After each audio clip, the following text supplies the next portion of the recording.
What's going on, everybody? Josh Engleman for Awesemo.com, and I am back with a special Christmas Day edition of my DraftKings Showdown breakdown for this Friday's game between the Minnesota Vikings and the New Orleans Saints. I wasn't confident about saying Friday. I can't keep track of the days. Be sure to hit that like button, subscribe to the channel, and hit the notification bell so you know when this and all of our other content goes live.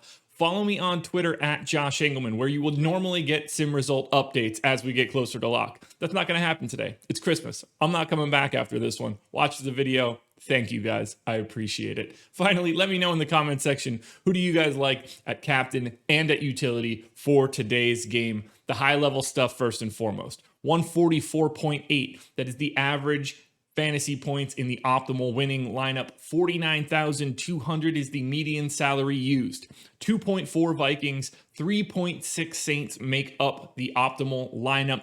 -7, that is the Saints right now. They are 7-point favorites at home with a 51-point game total.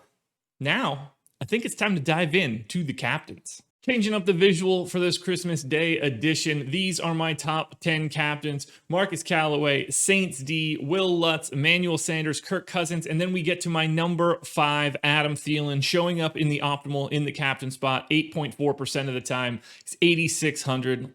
Gotta love the spot. It's Adam Thielen, obviously, in a single game. 8% chance of being in the optimal. 7% chance of going for north of 30 fantasy points. That's a baseline. That's before the 1.5x hits. Clearly, Thielen looking like one of the better options. I think you can clearly see you probably want to stay above Kirk Cousins and go Kirk Cousins and higher. I mean, you can go to Sanders or, if you want to go to a kicker or Saints D in the captain spot. Sanders at 4%, you just want to pay close attention to the ownership. But I think as you work your way higher, Cousins is going to be sort of the floor of the bulk of your ownership. Then we get to Thielen. Then we get to number 4. And you can see number 4, we're taking another bit of a step up in tier. 10.4% chance of being in the optimal for Drew Brees. He's 10,200. That means his salary at captain is, 1.5 times that. I like this spot for Drew Brees. I think that he's going to slowly work his way back. It's going to change the scope of the Saints offense, knowing that it's a little bit different with Drew Brees under center than it is with Taysom Hill. You'll see who's number 1 in a little bit. It's not going to be much of a surprise. I really do like this spot for Brees, though. 20th ranked pass defense for the Vikings. That makes it pretty nice. It's not like Drew Brees is worried about tough defensive matchups, although he is getting a little bit long in the tooth. Another step up in tier, you can see we're slowly working our way up. Number 3 is Dalvin Cook, showing up in the optimal lineup 13% of the time. He's 12K in the utility spot, 1.5x that in the captain spot, 25.5 baseline fantasy point projection. They're going to be behind and he's going to be involved, but it is a really difficult defensive matchup.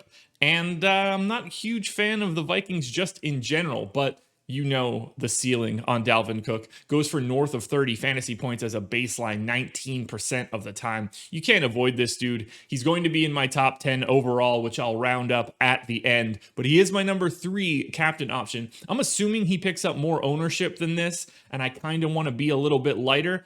You'll see who we're liking at 2 and at 1. Number 2 has to be Justin Jefferson, 9,200. That price tag really works. I think his ceiling is really high given the game script here. I'm expecting Minnesota to be at least a little bit behind and have to throw, and I think that's a major benefit for someone like Thielen. And then Justin Jefferson goes for north of 30 fantasy points about 14% of the time. That's the same sort of rate that you get for him in the captain spot. You're also going to want him in the utility as well. We will get to that. Justin Jefferson is at number 2. I think it's pretty obvious who is at number 1, but he is number 1 by himself. Number 1 captain option, and it is not particularly close. It's got to be Alvin Kamara, showing up in the optimal 27.6% of the time, almost double the rate of Justin Jefferson. He's 11,400 in the base spot, in the utility spot, 25.7 fantasy point projection. So in the captain, you got to bump those bad boys up, but it is more than worth it. He's just a different guy with Drew Brees under center. Defense is not something you're worried about. Whether they're ahead or behind, you assume Kamara is going to be involved, but it's not like he's getting there on a ton of carries anyway. So you're hoping for that 10 to 15 range. What you're really looking for are the dump off targets. Every single one of those catches is a point plus yardage, and that is massive. His floor is so high when Drew Brees is the quarterback. I can't avoid him. Goes for north of 30 fantasy points 35% of the time.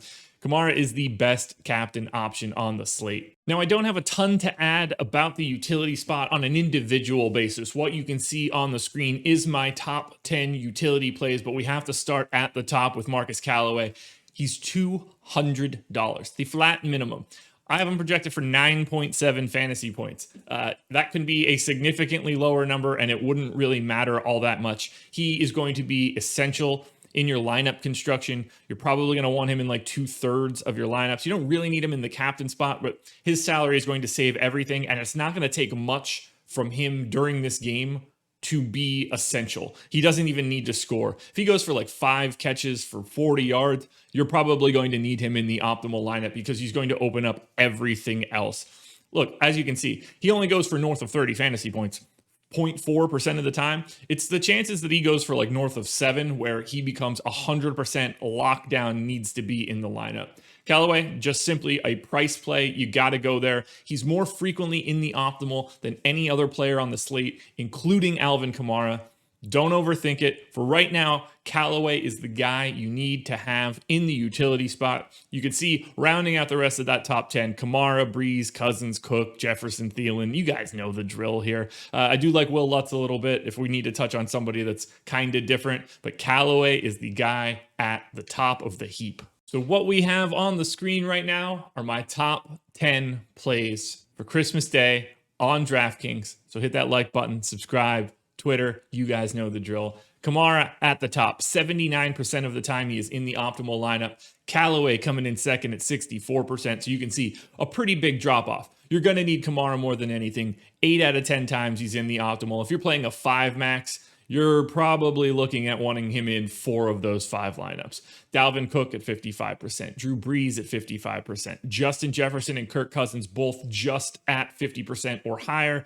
Then we take another big step down. We go to Thielen at 40%, Emmanuel Sanders at 34%, Will Lutz at 31%, and Jared Cook, my number 10, coming in the optimal lineup 26% of the time. This should be a really fun slate. There's a lot of weapons on the Minnesota side, 2 major wideouts, obviously Dalvin Cook. The Saints are wild cards, clearly different options, but Kamara leading the way. It's going to be a fun slate. I'm excited for it.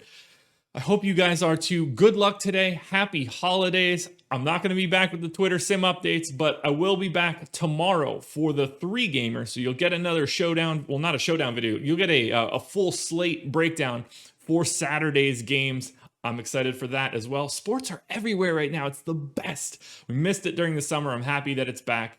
Happy holidays. Good luck. I will see you tomorrow.